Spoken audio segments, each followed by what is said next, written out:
अगर आप अपने पसंदीदा धारावाहिक के ऐसे ही रोजमर्रा के अपडेट्स देखना चाहते हैं, तो हमारे चैनल को जरूर सब्सक्राइब करें। आज के एपिसोड की शुरुआत मंदिर से होती है, जहां पंडित जी गीतांजलि और अरमान को एक पवित्र धागा सौंपते हैं और बताते हैं कि इस मोली में देवी माँ का आशीर्वाद समाया है।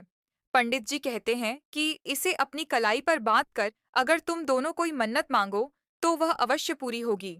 इसके बाद वह दोनों की कलाई पर धागा बांधते हैं। दूसरी ओर अभिरा भगवान से प्रार्थना करती है कि आप जो भी करते हैं वह अच्छे के लिए होता है। आपने अरमान और गीतांजलि का विवाह करवाया, तो उसके पीछे भी कोई उद्देश्य अवश्य होगा। वह कहती है कि आप उस उद्देश्य को मत भूलिए और मेरी वजह से किसी का रिश्ता टूटने मत दीजिए। आप अरमान और गीतांजलि को हमेशा एक साथ बनाए रखिए। उधर अरमान भगवान से प्रार्थना करता है कि वह गीतांजलि के साथ नहीं रहना चाहता, क्योंकि उसका प्यार सिर्फ अभिरा से है। वह विनती करता है कि कुछ ऐसा हो जिससे गीतांजलि को यह बात खुद ही समझ आ जाए। इसी बीच गीतांजलि अपने मन में सोचती है कि अब अभिरा पीछे हट चुकी है। वह चाहती है कि कोई ऐसा चमत्कार हो जाए जिससे अरमान को उसके प्यार की कीमत समझ में आए और वे दोनों जीवन भर एक साथ रहें। इसके बाद दोनों मंदिर में पंडित जी का आशीर्वाद लेकर वहां से चले जाते हैं। पंडित जी ध्यान देते हैं कि उन दोनों में से किसी एक का धागा जमीन पर गिर गया है। वह मुस्कुराकर कहते हैं कि उन्होंने एक दूसरे का साथ मांगा होगा और माता रानी उनकी मनोकामना अवश्य पूरी करेंगी। दूसरी तरफ अभिरा और कावेरी फूड फेस्टिवल में जाने का निर्णय लेती है। मायरा सवाल करती है कि अगर हम तीनों चले गए तो मेहमानों की देखभाल कौन करेगा। कावेरी जवाब देती है कि अब सारे मेहमान जा चुके हैं। मायरा कहती है कि पापा तो अभी भी यहीं हैं। तभी मौसम बिगड़ जाता है और तेज बारिश शुरू हो जाती है। अभिरा चिंतित होकर कहती है कि कहीं रास्ता बंद न हो जाए। मायरा उसका मुंह ढांक देती है और कहती है कि अगर तुम अपने दिल की आवाज नहीं सुनोगी, तो भगवान नाराज हो जाएंगे और वही करेंगे जो हमें पसंद नहीं होगा। अभिरा उसकी बात मान लेती है और निकलने की तैयारी करती है।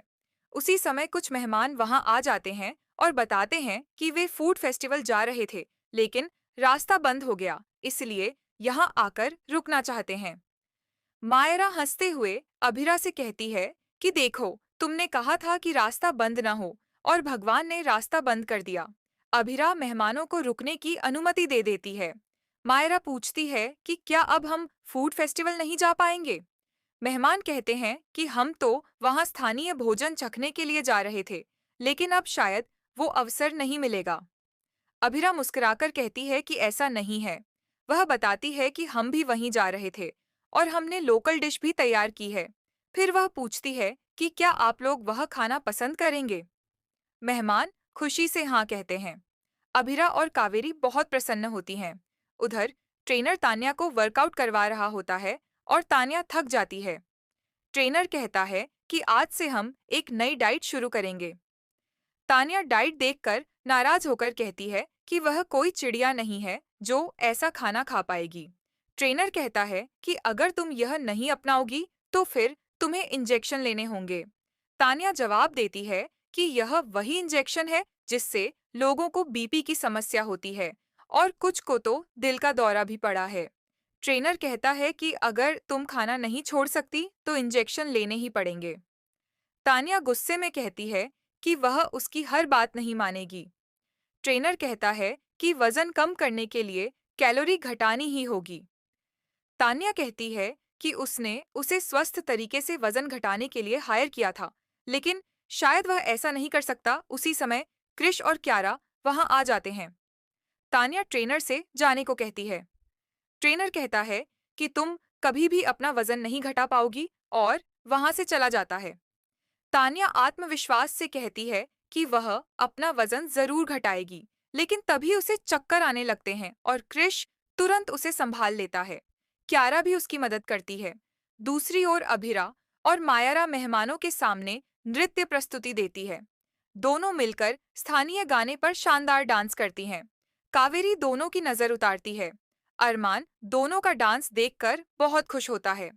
डांस के बाद गाना बदलता है और दोनों एक नया डांस शुरू करती हैं।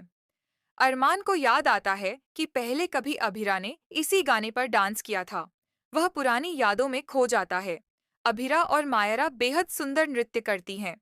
अरमान को याद आता है कि उसने भी अभिरा के साथ इसी गाने पर डांस किया था।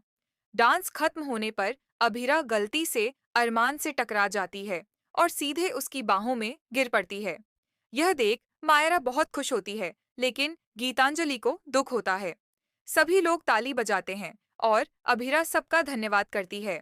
कावेरी मायरा से कहती है कि हमें पता था कि एक दिन अभिरा फिर से नाचेगी और अपने डर से बाहर निकलेगी। इसी वजह से हम इसे मसूरी लेकर आए थे। लेकिन तब कुछ लोग हमसे नाराज थे। मायरा कहती है कि इसका श्रेय पापा को भी जाता है। इन्हीं की वजह से मम्मा ने चश्मा पहनना छोड़ दिया और खुलकर बातें भी करने लगी। आज तो मम्मा पापा की बातों पर जोर से हंसी भी थी। यह बात सुनकर गीतांजलि नाराज हो जाती है। मेहमान खाने की बहुत तारीफ करते हैं और कहते हैं कि अगली छुट्टियों में भी हम इसी रिसोर्ट में आएंगे। अभिरा विनम्रता से उनसे अनुरोध करती है कि